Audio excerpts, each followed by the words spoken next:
আসসালামু আলাইকুম। সুপ্রিয় এইচএসসি পরীক্ষার্থী 2025, আশা করি তোমাদের বিগত 4টি পরীক্ষা খুব ভালো হয়েছে। বিগত 4টি পরীক্ষা বলতে 4টি পত্র, সেই 4টি পত্রের ভিতরে তোমাদের 2টি বিষয় রয়েছে। সেই 2টি বিষয় হচ্ছে বাংলা এবং ইংরেজি। এমন 2টি বিষয় পরীক্ষা তোমরা দিয়েছো যা তোমরা বলে কয়ে কিন্তু এ প্লাস আনতে পারবে না। কারণ বাংলা আর ইংলিশের ক্ষেত্রে আমি যতটুকু এক্সপিরিয়েন্স করছি আমার স্টুডেন্ট লাইফে বা আশেপাশে এত বছর পড়ানোর অভিজ্ঞতা থেকে যা এক্সপিরিয়েন্স করছি সেটা হচ্ছে যে খুব সহজেই আসলে যে যেটা বলে সেটাই বাংলা বা ইংরেজিতে পায় না। অনেকে দেখা যায় খুব ভালো পরীক্ষা দিয়ে এসেও এ প্লাস মিস করে ফেলছে, আবার অনেকে দেখা যায় যে ভালো পরীক্ষা বলতে সে স্যাটিসফাইড না, বাট দেখা গেছে তারপরেও সে বাংলা বা ইংলিশে এ প্লাস পেয়ে গেছে। সো এইগুলো তোমার হাতের বাইরের সাবজেক্ট, এগুলো বলতে হবে যে অনেক কিছু স্যারের উপর ডিপেন্ড করে, কোন স্যার খাতা দেখবে কী আসে বিষয় এগুলোর উপর ডিপেন্ড করে। এখন এসেছে হচ্ছে তোমার বিষয়, অর্থাৎ আইসিটি এবং তোমার যে গ্রুপ সাবজেক্টগুলো রয়েছে এগুলো চাইলেই তুমি বলে কয়ে প্লাস পেতে পারবা বা বলে কয়ে তুমি ভালো মার্কস নিয়ে আসতে পারবা। তুমি যা পারবা যতটুকু পারবা ততটুকুই তুমি কিন্তু বলতে পারবা যে আমি এত মার্কস পাবো। তো তারই ধারাবাহিকতায় আমরা কি করলাম, আজকে তোমাদের আইসিটি, যেহেতু পরবর্তী পরীক্ষা আইসিটি, সেই আইসিটির জন্য একটা চূড়ান্ত সাজেশন হাজির করেছি, যেটা দেখে গেলে করে গেলে তুমি অবশ্যই সিকিউ এর যে 50 নম্বর সেই 50-এর 50 অ্যান্সার করে দিয়ে আসতে পারবা। আরেকটা বিষয় বলি, সকল ধরনের স্টুডেন্টের জন্য এই সাজেশন। আমি বলে দিব কোন ধরনের স্টুডেন্টরা কোন বিষয়গুলোর প্রতি, কোন অধ্যায়গুলোর প্রতি বেশি ফোকাস দিবা, সেই জিনিসগুলো বলে দিব। প্রথমেই চলো আমরা দেখি কয়টা অধ্যায় আছে, আমাদের 5টা অধ্যায় আছে, তাই না? প্রথম, দ্বিতীয়, তৃতীয়, চতুর্থ, পঞ্চম। তোমরা জানো প্রথম আর দ্বিতীয় অধ্যায় টোটালটাই কিন্তু থিওরি বেসড, এখানে কোনো প্রকার ম্যাথ কিন্তু নেই। আর তৃতীয় থেকে পঞ্চম এখানে আমাদের আছে হচ্ছে সংখ্যা পদ্ধতি ও আমাদের ডিজিটাল ডিভাইস আছে। তারপর হচ্ছে চতুর্থ অধ্যায়ে আমরা জানি HTML আছে, আর পঞ্চম অধ্যায়ে তো আমরা সকলেই জানি যে আমাদের কোডিং এবং আমাদের কি অ্যালগরিদম ফ্লোচার্ট, এই বিষয়গুলো রয়েছে। সো যারা যারা বেসিক্যালি 5টা প্রশ্নই উত্তর করতে চাও যে আমার 50-এ 50 চাই, তাদের জন্য বলছি দেখো এখান থেকে তোমার যদি কপাল ভালো থাকে তুমি 5টা পেয়ে যাবা, যারা ভালো আর কি। আর 5টা পেয়ে যাবা, এই 3টা অধ্যায় তোমরা খুব ভালোভাবে করবা। আর যারা যারা চিন্তা করো যে না আমাদের কোনো রকম 5 মার্ক অর্থাৎ 17, সৃজনশীলে 17, এই 17 পাইলেই হবে, তাদেরকে বলবো এখান থেকে তুমি 2টা সৃজনশীল পেতে পারো, আবার তোমার কপাল ভালো থাকলে আবার তুমি 3টা সৃজনশীল পেয়ে যাবা। সো এই 2টা অধ্যায় তুমি টার্গেট করবা, যে যে টপিক দিব একদম আন্ধা মুখস্থ করে যাবা, আন্ধার মতো মুখস্থ করে যাবা। সো এখানে প্রথম আর দ্বিতীয় অধ্যায় থেকে তুমি 2 থেকে 3টি সৃজনশীল পেতে পারো। তৃতীয় অধ্যায়, চতুর্থ অধ্যায়, পঞ্চম অধ্যায়, এগুলো আসলে যারা ওই 17 পাওয়ার চিন্তা ভাবনা করতেছে বা একটু মিডিয়াম লেভেলের, তারা কিন্তু সব অধ্যায় পারে না। সেখানে বলবো তৃতীয়, এখানে তুমি সংখ্যা পদ্ধতির যেই রূপান্তর আছে সেই রূপান্তর করবা। আর হচ্ছে তোমার কি, আর হচ্ছে কিছু টপিক এখানে আমি উল্লেখ করে দেবো, সেই জিনিসগুলো যদি পারো করে যাও। আর এখান থেকে দেখো, এখান থেকে চতুর্থ অধ্যায় থেকে HTML, ঠিক আছে, অর্ডার লিস্ট, আনঅর্ডার লিস্ট এবং টেবল, এগুলো যদি পারো এগুলো দেখে যাবা তোমরা। তাহলে তোমাদের জন্য কাজ হচ্ছে চতুর্থর এই বিষয়গুলো দেখা, তৃতীয় বিষয়গুলো দেখা, দ্বিতীয় আর প্রথম, এই 4টা অধ্যায় একদম খায়া না খায়া করতে হবে। 4 অধ্যায় HTML খুবই সহজ, যদি তুমি একান্তই না পারো কিছু একদম কিছু নর্মাল জিনিস, টেবিল কিভাবে তৈরি করে, কিভাবে অর্ডার লিস্ট করে, আনঅর্ডার লিস্ট করে, এভাবে তুমি ফরম্যাটিংটা শিখে যাবা, যেন তুমি পরীক্ষায় কোনো রকম বানায়া হইলো দিয়ে আসতে পারো, যেন তোমার কোনো কিছু মিস না যায়, তোমার কোনো একটা প্রশ্ন ছুটে না যায়। তাই তোমাদেরকে বলবো। আর 3 অধ্যায়ের সংখ্যা পদ্ধতির রূপান্তর, যেটা এটা খুব ইজি, একদম বেসিক, ঠিক আছে। সো এটা একটু খুব সুন্দর করে যাবা। অনেক ওয়ান শট ক্লাস আছে তোমাদের এই 3rd চ্যাপ্টারের উপর, 4th চ্যাপ্টারের উপর, 5th চ্যাপ্টারের উপর, ইউটিউবে ক্লাসের অভাব নেই। যেহেতু এখন সময় কম, তুমি কিছুই পারো না, সেক্ষেত্রে তুমি এইটা একটু কষ্ট করে দেখে যাবা। এখন না দেখে গিয়ে চিন্তা করবা যে আমি কারোটা দেখে লিখে ফেলবো, আইসিটিতে কিন্তু ফেলের সংখ্যা অনেক বেশি, ঠিক আছে। সো তোমাদেরকে বলবো যারা মোটামুটি পাশের চিন্তা করতেছো তারা এইটা এইটা এইটা এইটা এই 4টা অধ্যায় খুব ভালোভাবে করে যাবে। আর এখান থেকে তোমার ওইভাবে টাচ করার মতো অপশন খুব কম, কারণ তুমি এখন এখান থেকে সি প্রোগ্রাম কতটুকু পারবা সেটা হচ্ছে দেখার বিষয়। সো তোমরা এই 4টা অধ্যায় ফোকাস করো, আর যারা ভালো তারা এই 3টা অধ্যায় এমনভাবে করো যেন ওইদিকে টাচ কম করা লাগে। কিন্তু এমসিকিউর জন্য তোমার যেহেতু পড়া লাগবে, আমরা এমসিকিউর জন্য খুব ভালোভাবে এটা পড়বো। সো যারা ভালো স্টুডেন্ট তাদের টার্গেট থাকবে এই 3টা অধ্যায়, পাশাপাশি এগুলো তো পড়তেই হয় ভাই, এগুলো পড়তে খারাপ লাগে তোমাদের কাছে, কিন্তু বলবো যে এগুলো একটু পড়বা সুন্দর করে। আর কথা না বাড়িয়ে চলো আমরা চলে যাই আমাদের সরাসরি প্রথম অধ্যায় কী কী পড়বো সেগুলোর উপর, ঠিক আছে। প্রথম অধ্যায় কী কী পড়বো, তো আমরা প্রথম অধ্যায়ের শুরুতেই আসছি কি কি প্রথম অধ্যায়ে আমরা পড়বো। সো প্রথম অধ্যায়ে আমরা যেটা পড়বো, প্রথমেই আমরা লিখেছি ভার্চুয়াল রিয়েলিটি। এই যে ভার্চুয়াল রিয়েলিটি লিখলাম, এই ভার্চুয়াল রিয়েলিটিটা তোমরা খুব ভালোভাবে পড়বা, 3 স্টার দিলাম। আর্টিফিশিয়াল ইন্টেলিজেন্স 2 স্টার দিলাম, এটাও খুব ভালোভাবে পড়বা, ঠিক আছে। বায়োমেট্রিক্স ভাই মাথা নষ্ট লেভেলের ইম্পর্টেন্ট, ঠিক আছে। ক্রায়োসার্জারি তোমাদের জন্য খুবই গুরুত্বপূর্ণ, ক্রায়োসার্জারিও 3 স্টার দিলাম। জেনেটিক ইঞ্জিনিয়ারিং 2 স্টার দিলাম, আসতেও পারে আবার নাও আসতে পারে, ঠিক আছে। আর হচ্ছে ন্যানো টেকনোলজি, এটাও 2 স্টার দিলাম। সো তোমরা এই যে টপিকগুলো দিলাম, ঠিক আছে, কয়টা টপিক, 6টা টপিক, এই 6টা টপিক খুব ভালোভাবে পড়ে যাবা সৃজনশীলের জন্য। আশা করি এই 6টা টপিকের বাইরে সৃজনশীল প্রশ্ন করতে 10.5 বার চিন্তা করা লাগবে, অর্থাৎ তুমি এই 6টা টপিক থেকে কমন পাচ্ছ। সো এই 6টা টপিক ধরে ধরে একদম ঠোঁটস্থ করে ফেলবা, করে এগুলোর যে প্রিভিয়াস, ঠিক আছে, প্রিভিয়াস বা বিগত বছরের যে সৃজনশীল প্রশ্ন আছে সেই সৃজনশীল প্রশ্নগুলো প্র্যাকটিস করে ফেলবা, যে এই টপিকগুলোর ভিতরে সৃজনশীল প্রশ্নের উদ্দীপকটা কেমন হয় আমি একটু দেখি, কেমন হয় সেটা দেখতে গিয়ে কিন্তু তুমি শিখে ফেলতে পারবা যে আচ্ছা উদ্দীপক প্রশ্নটা এরকম হচ্ছে, তাহলে আমার প্রশ্নের অ্যান্সারটা এরকম হবে। কথা কি বলছি আশা করি তোমাদেরকে বুঝাইতে পারছি। সো আমরা এখন চলে যাব আমাদের দ্বিতীয় অধ্যায় কি কি আমরা রাখছি তোমাদের জন্য, চলো সেটা দেখি। দ্বিতীয় অধ্যায়ের মধ্যে খেয়াল করো তোমরা কি কি রেখেছি, মাত্র 6টা টপিক রেখেছি। 6টা টপিক হলো, দ্বিতীয় অধ্যায়টা অনেক বড়। সো দ্বিতীয় অধ্যায়টা খুব ভালোভাবে পড়ে যেতে হবে। আমরা দ্বিতীয় অধ্যায়ে কি রেখেছি, ফার্স্টেই দেখো কেবল রেখেছি, twisted pair cable, coaxial cable, ঠিক আছে, optical fibre cable, optical fibre cable. আর আমরা ওয়্যারলেস কি কি রেখেছি, ওয়াইফাই এবং ওয়াইম্যাক্স।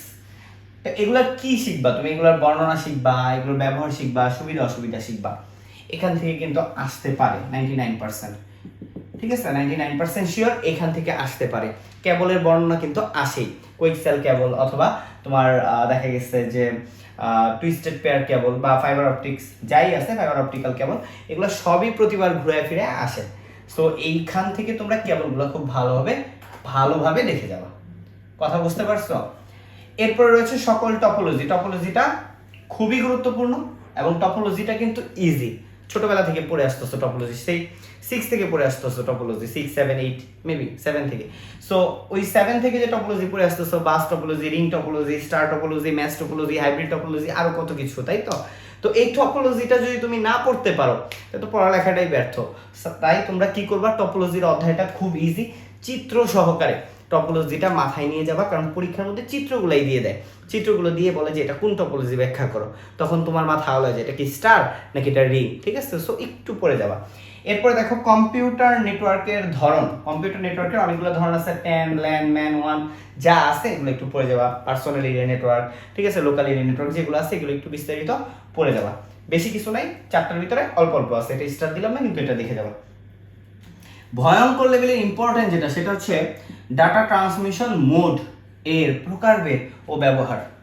একটা আছে তোমার হচ্ছে কি হাফ ডুপ্লেক্স, ফুল ডুপ্লেক্স, যেগুলো আছে আর কি, ঠিক আছে।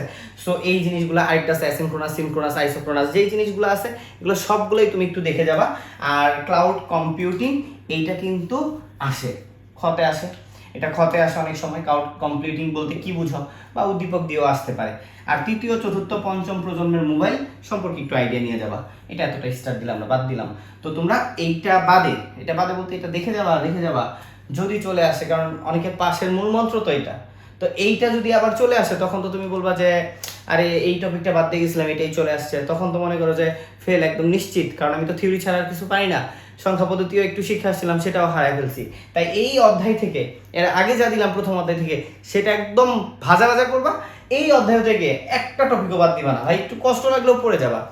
যারা মনে করো যে না আইসিটি মোটামুটি পাশের চিন্তা করতেছো, তাদেরকে বলবো কিছু না পড়ার চেয়ে এই টপিকগুলো ভাজা করে দিয়ে যাও। আর এই টপিকের পিছনে ধরে গাইডে, বা তোমার গাইড না থাকলে তোমার টেস্ট পেপার থাকলে টেস্ট পেপার, বা তোমার কাছে যেই ম্যাটেরিয়ালসই আছে, যেটাই আছে সেখান থেকেই তুমি এই অধ্যায়ে এই টপিকগুলো ধরে সৃজনশীল করে যাও। প্রথমে বইটা খুব ভালোভাবে পড়ে মুখস্থ করে ফেলবা, তারপরে সৃজনশীল করবা এই টপিকের আন্ডারে যে সৃজনশীলগুলো আছে। তাহলে এই টপিকের সৃজনশীলগুলো করলে তোমার এগুলো সব ক্লিয়ার হয়ে যাবে, কিভাবে আসে, কিভাবে কতটুকু লেখা লাগে। সো 2টা অধ্যায় ছিল, প্রথম অধ্যায় ছিল এবং দ্বিতীয় অধ্যায় ছিল। এই 2টা অধ্যায়ই ছিল শুধুমাত্র থিওরি কিং, বা থিওরির জন্য বলা যায় এই 2টা অধ্যায় ডেডিকেটেড আইসিটিতে। সো আমরা আর থিওরি পড়তে চাই না, এখন আমরা সরাসরি চলে যাব থার্ড চ্যাপ্টারে কি করব, অনেকে অপেক্ষা করতেছো যে থার্ড চ্যাপ্টারে কি দেয়। সো থার্ড চ্যাপ্টারে একদম সহজ জিনিস দিচ্ছি, এগুলো দেখে যাবা, করে যাবা, থার্ড চ্যাপ্টার থেকে 100% কমন পাবা। আসো 3 অধ্যায় দেখি। 3 অধ্যায় কি বলছে? সংখ্যা পদ্ধতি ও ডিজিটাল ডিভাইস। সংখ্যা পদ্ধতি ও ডিজিটাল ডিভাইসের ভিতরে একটা কমন টপিক, সেটা হচ্ছে সংখ্যা পদ্ধতির রূপান্তর। যেহেতু আমি সকল বোর্ডের জন্য সাজেশনটা দিতেছি ভাই, এই সংখ্যা পদ্ধতির রূপান্তর তুমি 1000% শিওর কমন পাবা, সকল বোর্ডে না পাইলেও ম্যাক্সিমাম বোর্ডে। সংখ্যা পদ্ধতির রূপান্তরের ভিতরে ডেসিমেলের রূপান্তরটা ইম্পর্টেন্ট, অক্টালের রূপান্তরটা ইম্পর্টেন্ট, বাকি রূপান্তরগুলো করে যাবা এবং ভালোভাবে দেখে যাবা, যেহেতু এটা তোমার ফাইনাল এক্সাম। দুইয়ের পরিপূরক পদ্ধতিতে বিয়োগ, দুইয়ের পরিপূরক পদ্ধতিতে বিয়োগ অথবা বলে যোগের মাধ্যমে বিয়োগ, দুইটা নাম তাই না? দুইয়ের পরিপূরক পদ্ধতিতে বিয়োগ বা যোগের মাধ্যমে বিয়োগ। যদি বলে যোগের মাধ্যমে বিয়োগ করো, তাইলে ওইটা দুইয়ের পরিপূরক বুঝাইছে, দুইয়ের পরিপূরকের মাধ্যমে বিয়োগ করো, তার মানে এটা দুইয়ের পরিপূরকের মাধ্যমেই বিয়োগ বুঝাইছে। আচ্ছা, কথাটা কেমন হয়ে গেল তাই না? এই দুইয়ের পরিপূরকের মাধ্যমে বিয়োগ তোমার, এই যে বললাম সকল বোর্ডের জন্য সাজেশন 100% শিওর ম্যাক্সিমাম বোর্ডে থাকবে, ম্যাক্সিমাম বোর্ডে থাকবে। আর ঢাকা বোর্ডে যারা আসো এগুলো তো দেখে করে এমনভাবে যাবা যেন কোনোটার ভিতরে কোনো ত্রুটি না থাকে, এসে বলবা যে ভাইয়া পরীক্ষায় সব কমন পড়ছে। আসো তারপরে দেখি, বুলিয়ান অ্যালজেব্রার ব্যবহার করে ফাংশন সরলীকরণ ও সত্যক সারণী গঠন। বুলিয়ান অ্যালজেব্রা ব্যবহার করে তোমার যে ফাংশন দেওয়া থাকবে সেটাকে তুমি সরলীকরণ করবা, এবং সেই সরলীকরণ করার পরে সেটা দিয়ে তুমি সত্যক সারণী আঁকবা বা সার্কিট আঁকবা, যাই বলো, সত্যক সারণী আঁকতে পারো, সার্কিট দিলে সার্কিট আঁকতে পারো। তার মানে তোমার বুলিয়ান অ্যালজেব্রার সাহায্যে ফাংশন সরলীকরণ এবং সত্যক সারণী এবং সার্কিট অঙ্কন আসবে। এটা আসবে, এটা হচ্ছে ডিজিটাল ডিভাইসের ভিতরে পড়ে তাই না, দ্বিতীয় অংশের ভিতরে পড়ে। সো প্রথম অংশ থেকে, এখান থেকে তো অবশ্যই আসবে। আর মানে প্রথম অংশ, যেটা প্রথম অংশ এটা ছিল তৃতীয় অধ্যায়ের প্রথম অংশ তাই না, আর দ্বিতীয় অংশ থেকে আমরা বেসিক্যালি এই জিনিসগুলো, তাই তো, এখান থেকে একটি আর এখান থেকে একটি, দুইটা পাইতে পারো, ঠিক আছে, দুইটা পাইতে পারো কি, দুইটা তো কনফার্ম। বুলিয়ান অ্যালজেব্রা ব্যবহার করে ফাংশন সরলীকরণ ও সত্যক সারণী গঠন। শুধুমাত্র ন্যান্ড গেট অথবা নর গেট দিয়ে সার্কিট সরলীকরণ ও বাস্তবায়ন। সার্কিট থাকতে পারো, সার্কিট থাকতে পারো না, ঠিক আছে, সার্কিট থাকতে পারো। যতগুলা গেট আছে, স্পেশাল গেট আর মনে করো যে সার্বজনীন গেট, ইউনিভার্সাল গেট আর বেসিক গেট, এগুলো তো শিখে যাইতে হবে। গেট যারা পারো, গেট বাস্তবায়ন যারা করতে পারো আলহামদুলিল্লাহ, তাদেরকে আমি স্যালুট জানাই, কারণ তোমরা গেট বাস্তবায়ন করতে পারো মানে কনফার্ম করে ফেলছো এই অধ্যায় থেকে দুইটা সৃজনশীল তুমি দিতে পারবা, ঠিক আছে। এই রূপান্তরের উপর ডিপেন্ড করে তো তুমি দুইটা দিতে পারবা না, তাই গেট বাস্তবায়নটা তোমাকে শিখতে হবে। তো যারা শিখতে পারছো তারাই এখন প্র্যাকটিস করে যাবে, আর যারা শিখতে পারো না গুতাগুতি করে আরো মাথা ওলায় যাবে। তারপর হচ্ছে দুইটি হাফ অ্যাডারের সাহায্যে ফুল অ্যাডার বাস্তবায়ন, মানে অ্যাডার আর কি, হাফ অ্যাডার থেকে ফুল অ্যাডার বাস্তবায়ন, এইটা 100% শিওর ম্যাক্সিমাম বোর্ডে থাকবে। হাফ অ্যাডার দিয়ে ফুল অ্যাডার বাস্তবায়ন, আর আমরা জানি দুইটা হাফ অ্যাডার দিয়ে ফুল অ্যাডার বাস্তবায়ন করা যায় তাই না। হাফ অ্যাডার দিয়ে ফুল অ্যাডার বাস্তবায়ন বা ফুল অ্যাডার বাস্তবায়নের জন্য তোমরা যা যা শেখা লাগে, যেভাবে কথাবার্তা সুন্দর করে গুছায় লেখা লাগে সেভাবে একটু লিখে শিখে যাও। আর সার্কিট থেকে, ওই যে বললাম সার্কিট গেট, সার্কিট থেকে সমীকরণ বাস্তবায়ন, সার্কিট দেওয়া থাকবে সেখান থেকে সমীকরণ তৈরি করবা, সমীকরণ তৈরি করে ওইটাকে বাস্তবায়ন করবা বা সরলীকরণ করবা। যাই হোক, এরপরে দেখো অ্যানকোডার ডিকোডার, এই টপিকগুলো রাখলাম 7টা টপিক। আবার বলবা যে ডি মর্গানের উপপাদ্য কি করছে, দেখে যাবো ডি মর্গানের উপপাদ্যটাও, ঠিক আছে। সো এই অধ্যায় থেকে আমরা এই 7টা টপিক রাখলাম, খুব ভালোভাবে করে যাবা। তাহলে তৃতীয় অধ্যায় থেকে এই 7টা টপিক দেখে যাবা, করে যাবা, তাহলে কি পাবা, তাহলে দুইটা সৃজনশীল কমন পাবা। তো আমরা চলে যাই এবার আমাদের চতুর্থ অধ্যায়, by 4th chapter, web design পরিচিতি ও HTML। ওকে, দুইটা সৃজনশীল। আচ্ছা, দুইটা বলতে গেলে রিস্ক হয়ে যায়, 3 অধ্যায় থেকে 2টা, এই অধ্যায় থেকে 1টা, 5 অধ্যায় থেকে 2টা, আর যদি কপাল ভালো থাকে তাহলে এই অধ্যায় থেকে 2টা, 5 অধ্যায় থেকে 1টা, 5টা থাকবেই আমার মনে হইতেছে, 3, 4, 5টা থাকবে। আচ্ছা, এইখানে একটু খেয়াল করো, ওয়েবসাইট কাঠামো ব্যাখ্যা, সুবিধা অসুবিধা। ওয়েবসাইটে যে কাঠামোগুলো আছে সেটা ব্যাখ্যা করবা, ঠিক আছে, সুবিধা অসুবিধা দেখবা। ওয়েবসাইটের প্রকারভেদ, এখান থেকে আমি কিছু স্টার দিয়ে রাখছি, বাট সবগুলো প্রকারভেদ তোমরা দেখে যাবা। ওয়েবসাইটের যে প্রকারভেদগুলো আছে না সবগুলোই দেখে যাবে। এর মধ্যে আমি স্ট্যাটিক আর ডাইনামিক প্রকারভেদটা একটু স্টার্ট দিয়ে রাখছি, মানে আলাদাভাবে দেখে যেতে বলছি, কিন্তু বাকি সকল প্রকারভেদ থেকে। আচ্ছা, অনেকে থিওরি খুঁজো যে ভাইয়া প্রথম আর দ্বিতীয় অধ্যায় তো থিওরি, আর কোনো থিওরি দিয়ে কি পাশের কোনো সুযোগ আছে?